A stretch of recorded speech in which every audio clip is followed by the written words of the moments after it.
বরবাদ ভাই। কারণ শাকিব খান আমার ফেভারিট নায়ক, এছাড়াও উনি হচ্ছে কিং খান, ওনার দ্বিতীয় কেউই নেই। না, শাকিব খানকে তো ফেভারিট, সেই জন্য আর কি। তারপরে আবার ওই যে ইতিকা পাল আছে অনেক। হ্যাঁ ঠিক আছে, শাকিব খান আমার প্রিয় নায়ক, সেজন্য ওর ছবিটা প্রথমে দেখব, সময় পেলে আরও দেখব। সাকিব খানের ছবি সেজন্য না, ছবিটা নাকি ভালো সেজন্য জেনে আর কি দেখতে আসলাম, দেখলে বোঝা যাবে, এখনো তো দেখিনি। আমি বেশিক্ষণ না, আমার ওয়েব দাঁড়ানো ছিল, আমি মাত্র আবার জায়গা নিলাম। জি না, এটা ট্রেলারটা অনেক ভালো লাগছে, এর জন্য আশা করি এর আগেও অনেক ছবি দেখছি ভালো লাগছে, এটাও ভালো লাগবে। বলতে চাই ওনার ফ্যান, ঠিক আছে, ওনার ছবি রিলিজ হয়েছে তাই দেখতে আসলাম।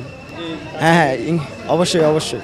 হ্যাঁ, ট্রেলার দেখে আসছি, মোটামুটি ভালো লাগছে তাই, বাট এমনি বাংলা সিনেমার প্রতি অতটা আগ্রহী না। কালকে বরবাদ।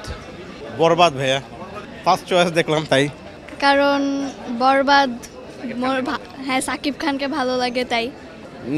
সাকিব খান অলওয়েজই সুপারস্টার সাকিব খান, হ্যাঁ, এক নম্বর হিরো বাংলাদেশের, তো ওর ছবি তো মিস করা যায় না। সবাই, আমার মেয়ে, আমার বোন, আমার ছেলে। জি খুব ভালো লাগছে। আর এত মানুষ যে আসলে মুভি দেখছে, এই জিনিসটাও ভালো লাগছে। মানুষ যে বাংলাদেশি মুভি দেখছে এবং হলমুখী হচ্ছে, এটা খুব আশাব্যঞ্জক একটা ব্যাপার।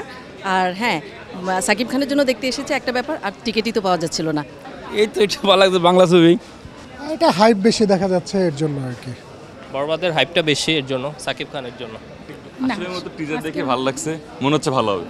বরবাদ ভাইয়া, বরবাদ বরবাদ বরবাদ অবশ্যই, বরবাদ বরবাদ বরবাদ অবশ্যই। বরবাদ বরবাদ জি হ্যাঁ দিব, ইনশাআল্লাহ দিব।